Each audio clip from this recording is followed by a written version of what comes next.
ask anybody, they all say, are you a good person? Are you doing good things? And they'll always say, sure. But what does that really mean? How do you define good? Is it something we have to do together or individually? I don't know, a lot of questions to answer today. Here's the man who keeps asking them all the time. William D. Welcome, sir.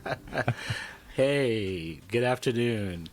How's everybody doing? I'm doing good. I can tell, he told me beforehand, this is the least prepared he's been. I said, this would be your best interview. And I could tell it because you're fumbling like, hey, how is everybody? I'm already like, blah, blah, blah, blah. How you doing? I'm doing good. Am I making you nervous? I think you are. You are. I think you are. That's okay. I'm rarely prepared either. I just kind of, What I love about Tiesha, though, is that she was like making sure that I was on task this whole time. Like, hey, have you done this yet? Have you done that yet? And I'm like, not yet, but I'm going to do it right now. That's that organizational development background. Yeah, Right? I love that. So welcome. Thank you. Gosh, thank you so much for helping me to get on track to put this thing together, because I'm excited. I'm excited to have you on the show. You know what you missed, though? Yeah. What did I miss? You didn't introduce her. I'm going to introduce her. We don't know who right now. she is. So this is Tiesha Hutchins. Yes. Right? And she's going to talk about her great organization that she's the executive director of. Yes. And just all these other passions she has. There's so many questions I have for her. I've got 4 questions written down, but I think there's like 20 that I want to ask. But I know we'll be here all day, so I won't ask all of them. But, well, first let's start off and have you introduce yourself. Yeah, thank you so much for having me, and I'm so grateful that you even had the intention to create something like this for us to have this type of dialogue. Yeah. Because I think it's really important that we communicate and define these elements of who we are and what we represent as a society. My name is Tiesha Hutchins. I am currently the executive director of We Are the One Sports Academy, located in Huntington Beach. We are a trauma-informed fitness program focusing on what society considers at-risk youth, individuals who have experienced trauma in many different forms. Yeah. So we utilize fitness and sports to engage some of the same things that, they're finding out in the world to fill the void for themselves. So we utilize those things. And then also, I am the CEO and founder of FUTURIST Strategies, and it is a nonprofit consulting business that focuses on organizational development so that we can actually define the programs that we have so we can better assist the community and the people that we are helping. Yeah. Oh, I love all that. Yeah. That's so much. I went back to visit her at this organization probably a couple months back. Yeah. And I love being there. These young men were so passionate about what they were doing. And they loved you so much. I remember they were like, "Don't steal her! Don't steal her!" This one kid was telling me that, I'm standing in the midst of these guys, man, and I'm just like, "This is so beautiful what you guys are doing over there." Yeah. What are some of your greatest needs over there? I mean, what could you guys use to be even greater than you already are? Yeah, well, let me just kind of give you a little background. So our founder, Lucky Sungyao, who was born and raised in Huntington Beach, California, founded this organization in about 2008. Mm-hmm. And it really was out of the impulse from his own lived experiences, right, with trauma and struggle and poverty and all the things that we see in our communities today. And so he started this organization just out of his heart, right, and his need to sort of help those in his community that were suffering from the same challenges that he faced as a youth. And he just started doing it in his backyard or in the front yard or at the park or, wherever the need was, he was there to meet that need. And so it just sort of like evolved into this space and this environment where, young people can come and they can feel comfortable. They gain confidence, right? They have structure. There's discipline. We're talking to them about their futures, something that a lot of them, had never even really considered before. They're living day to day, just, trying to figure out where they're going to get their next meal or where they're going to sleep tonight. And so it really provided them a space to find that community that was safe, but also an outlet, Yeah. right? To release the stress and connect with other people who maybe have the same challenges. Yeah, yeah. Right. So, yeah, that's really been the whole impulse, and it's been amazing. Yeah. And my own son, he was the one who told me about One Sports. Wow. And just give a little background, he had struggles with addiction, and it was really, really challenging for us to kind of go through this. And as a parent, of course you go through like, what did I do wrong? And, all of those sort of things. And he found this place. I'm happy to say that he's been, clean and sober for over a year now. And, and he found One Sports, and he found Lucky and the guys that are there, and they encourage him and uplift him. And, he's found the discipline there through that. Wow. I love that so much.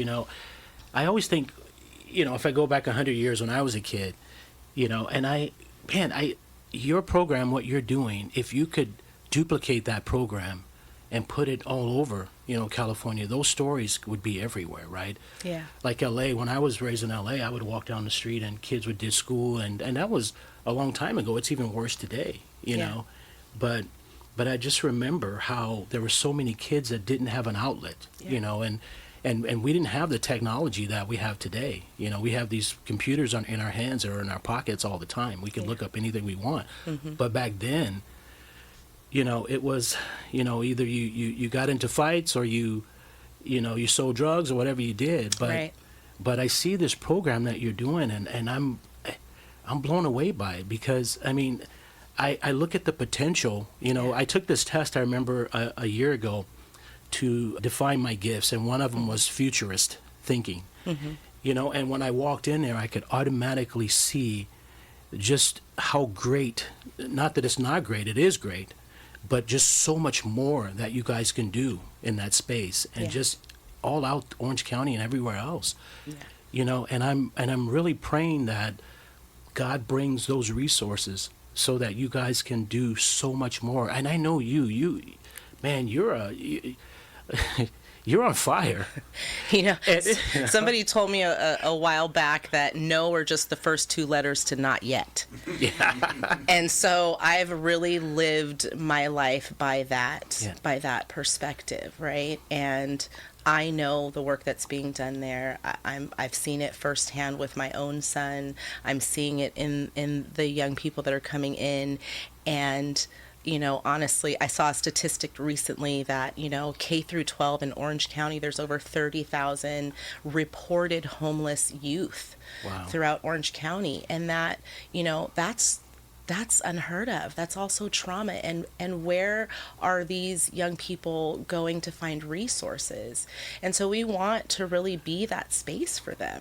We want to be, and we don't want to turn anybody away, right? We don't want the barrier to entry to be finances, which oftentimes, no matter what the program, there's some type of a financial commitment or burden. And we don't want that to be a reason that someone's potential is lost. Someone's potential could be lost. And then also we have a lot of athletes that are there that, they had a promising athletic career, and then maybe they were too short. To be, to go into the sport of their choice, or something kind of like there was a barrier of entry. And what happens to those young people when the door gets closed on them for something they've worked so hard for their entire lives? Absolutely. Right? As young people, that is also traumatic. So this provides a space for them to still, recognize that they have this athletic prowess, and they can utilize it in this space, and they can also, impact and touch those in their community. We want to save as many as we can, right? Absolutely. Absolutely. That's what it's all about. Absolutely. I think about the verse in the Bible that says, "Go into the world and make disciples of all nations." There's so many stories of kids that are trying to figure it out. Even my time at Oak Valley College as a director, I got a chance to meet some amazing kids, and just realize that everybody's dealing with something.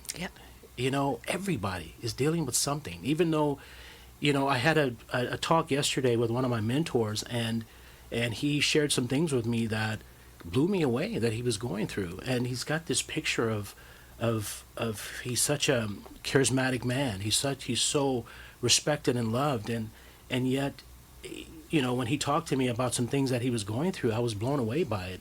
And it's not that I didn't know, but just hearing his story gave me hope about things that I'm dealing with in my own head, But man, just to have, we need more of these kind of programs out there. We really do.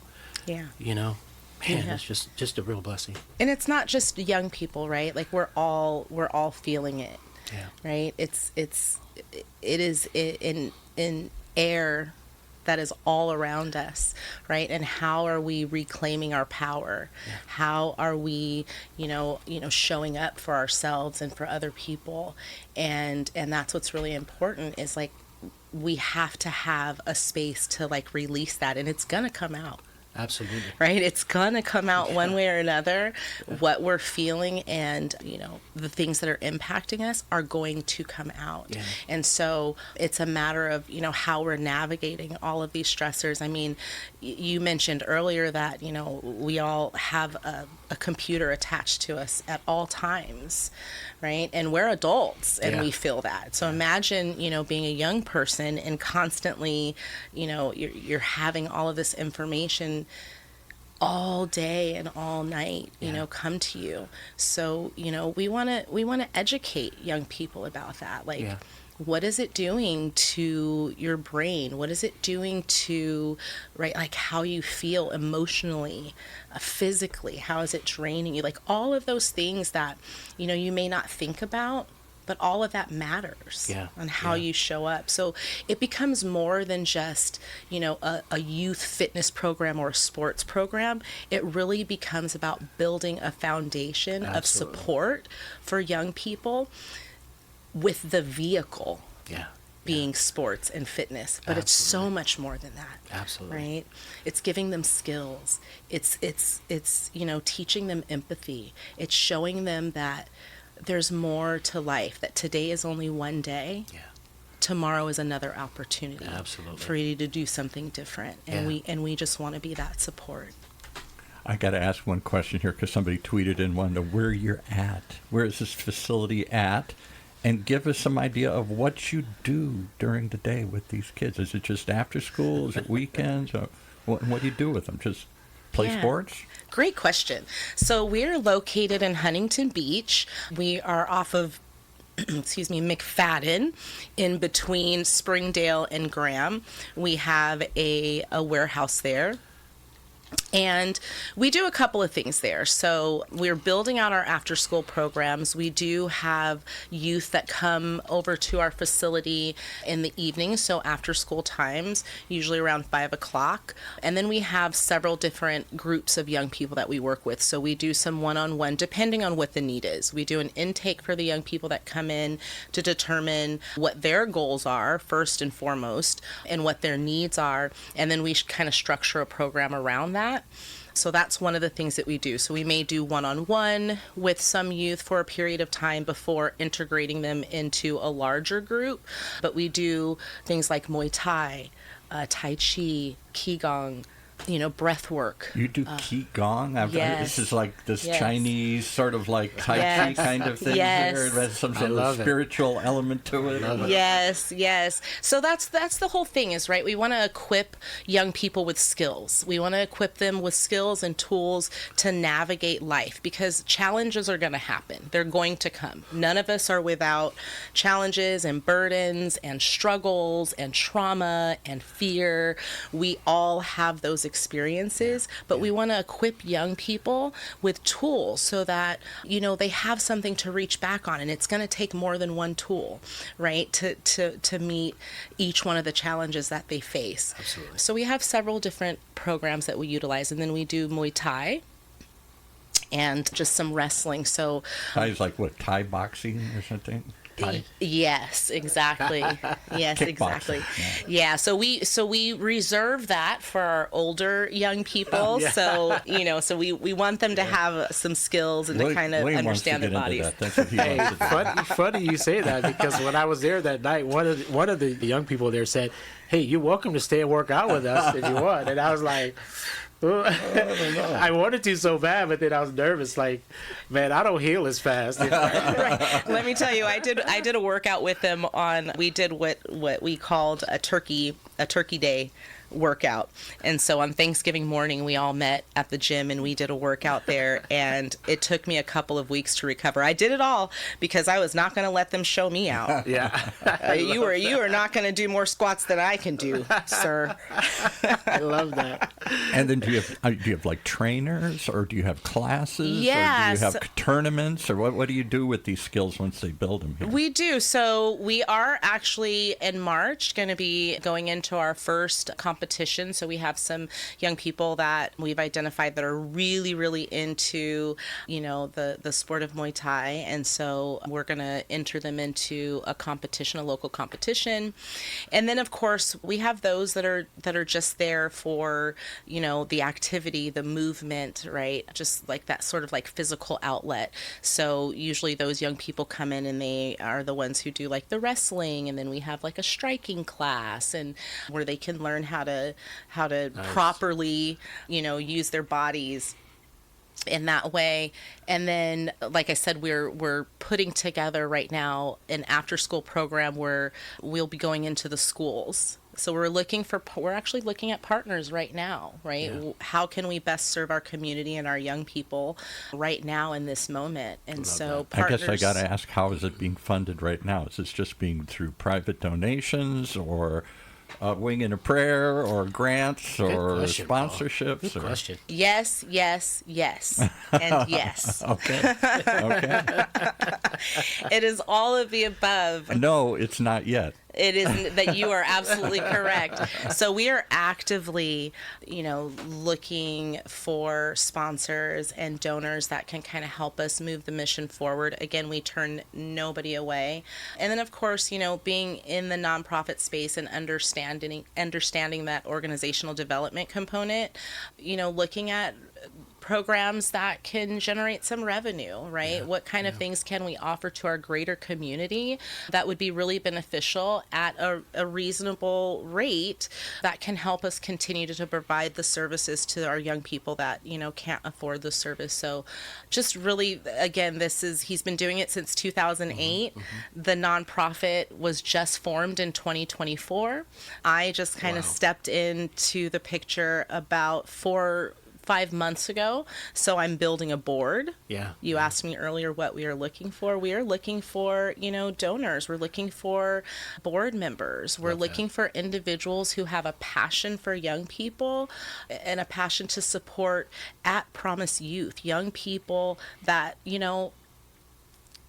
they have a future. Yeah. And a future that they can thrive. Love that. They can thrive that. in, And then we're fundraising right now. We have a fundraiser coming up on February 14th. It's Heart Health Month.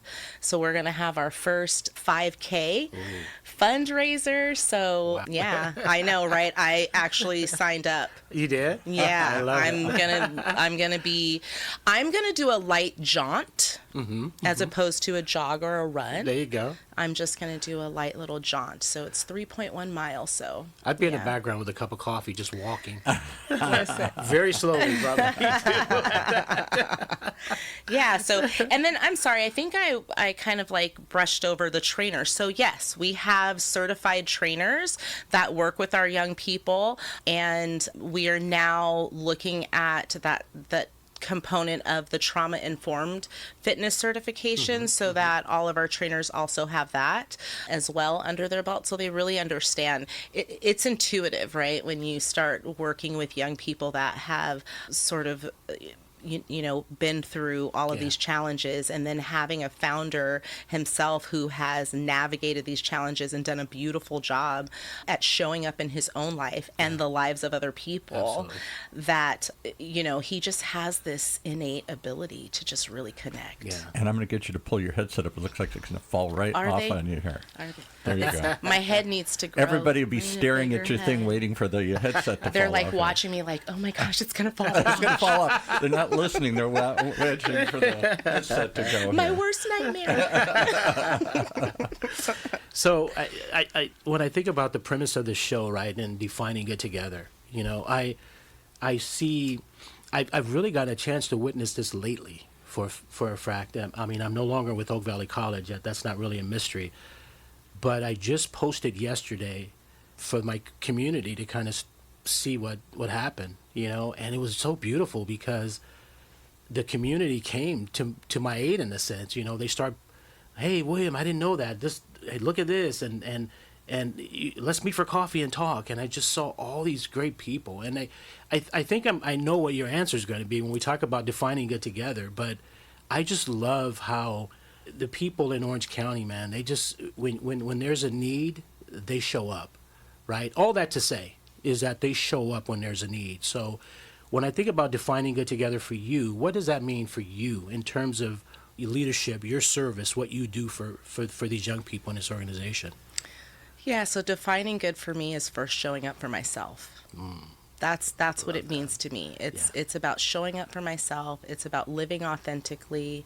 It's about staying in prayer and meditation. It's about staying in community and showing up every day for myself. So first and foremost, defining good is about self, right? Self-worth, self-dignity, self-respect, self-regulation. That's what it's really about for me.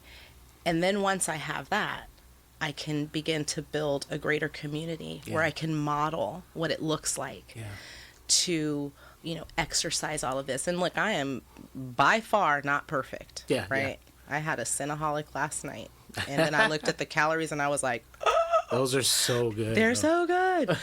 But, I'm constantly having to, reevaluate what that looks like for me in my own life and how that shows up in the lives of other people. Absolutely. I mean, it says it in the title, right? Defining good together. Yeah. And what is the purpose if you're doing this all alone, right? You have to hook elbows with other people and walk together. Yeah. And it's interesting that you would have that conversation because I was just at a meeting yesterday where I kind of had that conversation. I said, look, at the end of the day, I know if something happens that my neighbors are going to be there for me, whether we agree on everything or not. Absolutely. I have complete faith that my neighbors are going to be there to support me. My community would be there to support me. We've seen it over and over again, right? We've seen it with the fires in Pacific Palisades. We've seen it, right, over and over and over again, that when there is a challenge that impacts our society on such a grand scale and a great level, that we show up for each other. Absolutely. We show up for each other, right? And that's what's really important. Is that we're every day we're trying. Every day, we're figuring out. Yesterday maybe it wasn't so good, but today is another opportunity. Every time you wake up, it's another chance. It's another opportunity. Right? So, I love that. Yeah. Has there been any defining moments in your life where that has made you kind of reflect and draws you toward the passion that you have? Because I see that everywhere in you. I mean, not just with this organization, but when I was putting together a board at Oak Valley College, I mean, you're the first one to step up and say, "Hey, what do you need? Let's do this." And so where does that come from? Where does that passion come from? Yeah, there's been a lot of defining moments in my life. I can look over my lifetime from childhood all the way, until now and see so many moments in my life that were like pivotal, right? That were situations or circumstances where I was like, okay, this is a moment where I need to shift, or I need to evaluate something. But most recently, I would say the defining moment for me would be the loss of my mother.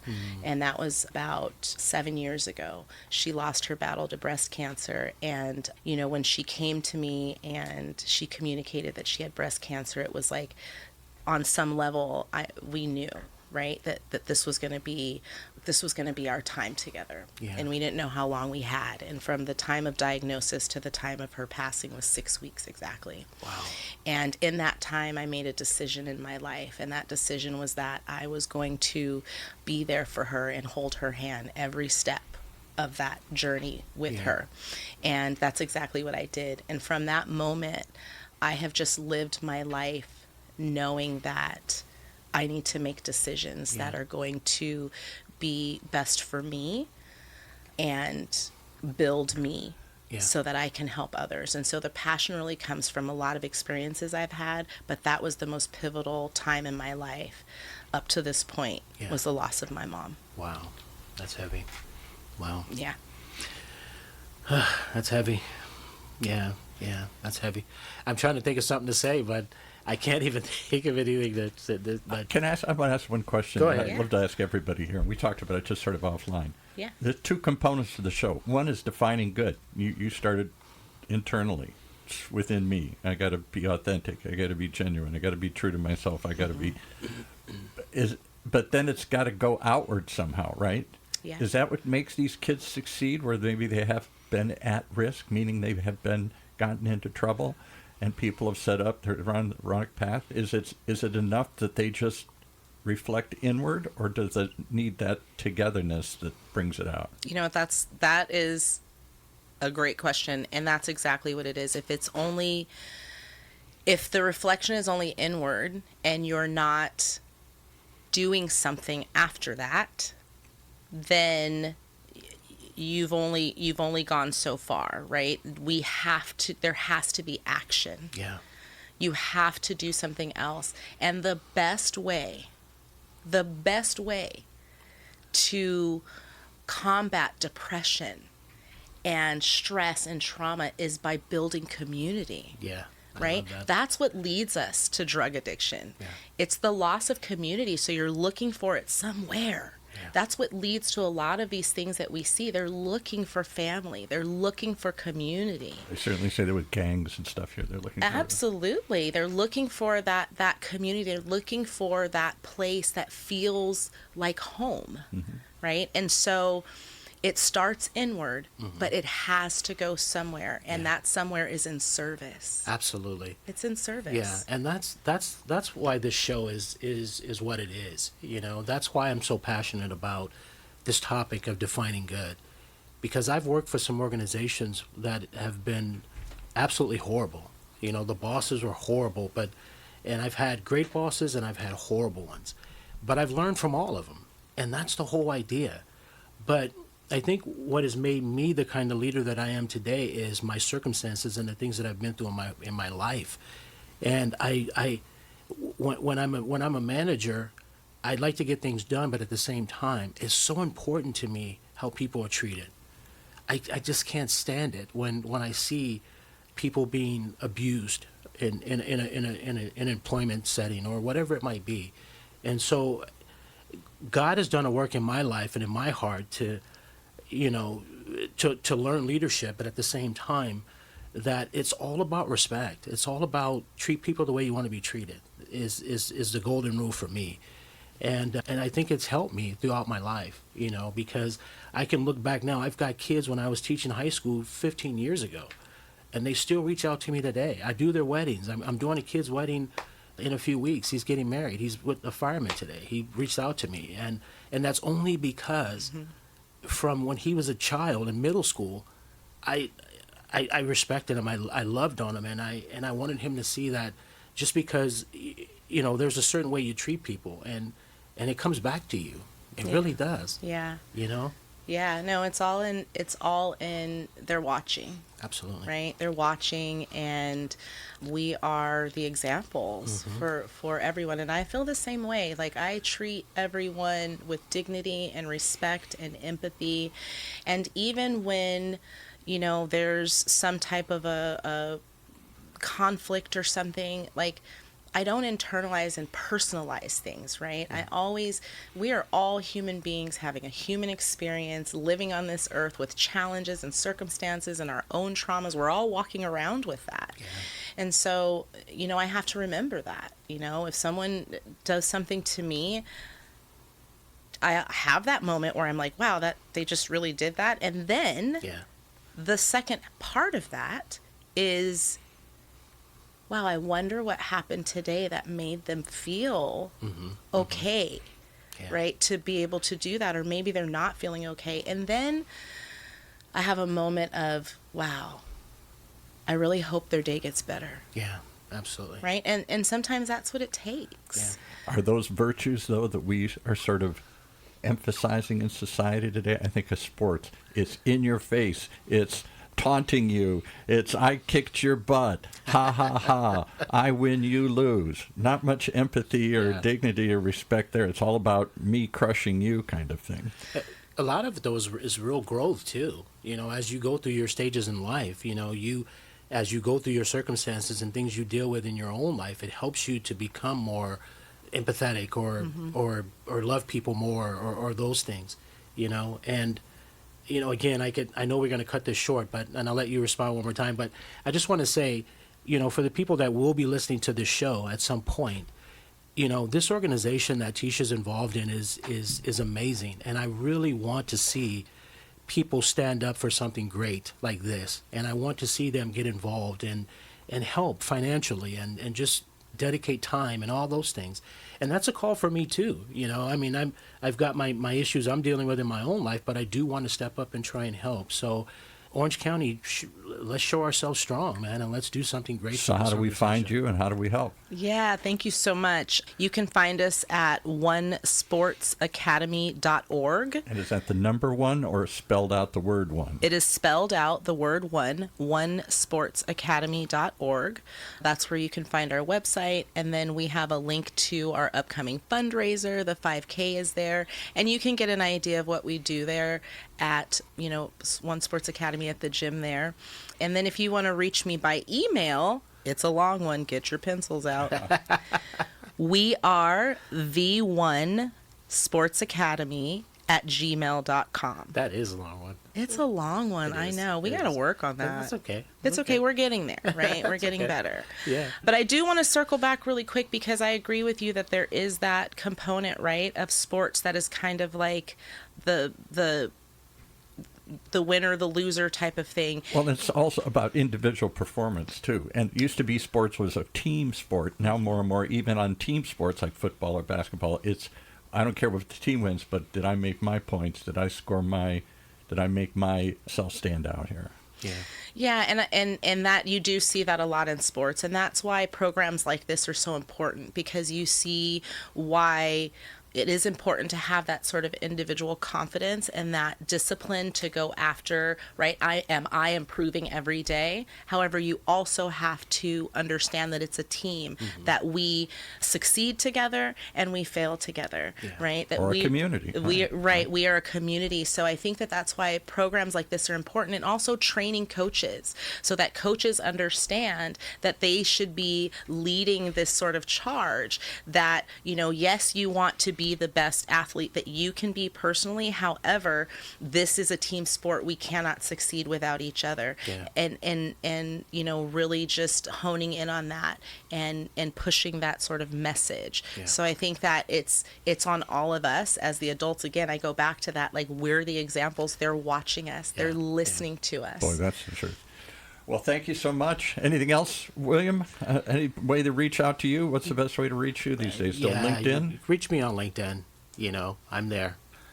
William L. Deed, M.A. on LinkedIn. Okay. And please reach out.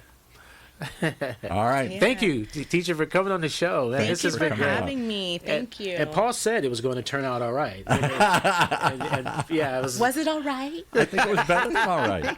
I think it was real. And that's what we're really looking for here Absolutely. today. We don't need a presentation. We need a conversation. That's here. right. Absolutely. All right. Thanks so Amen. much. Thank you.